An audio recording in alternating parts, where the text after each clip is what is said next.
Africa Media Live TV. Kindly subscribe to our YouTube channel to get updated on the trending gist, latest news all over the world. Like our page, subscribe, and share with friends. Thank you.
Very handsome, amplified, very reliable, amplified, very responsible, amplified,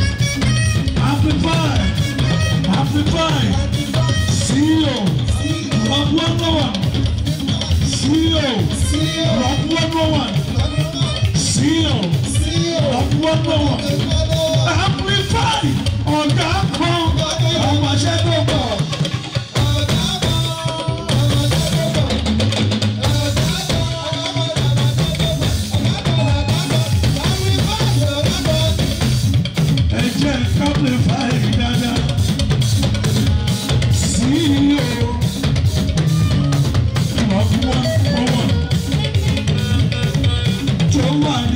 Ṣá títí tó fi dá àgbọ̀wọ̀ jọ. CEO amplify me, amplify me, amplify number one. CEO number one. Ẹ jẹ́ ká lọ jayé. Let's go there. Let's go there.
Africa Media Live TV. Kindly subscribe to our YouTube channel to get updated on the trending gist, latest news all over the world.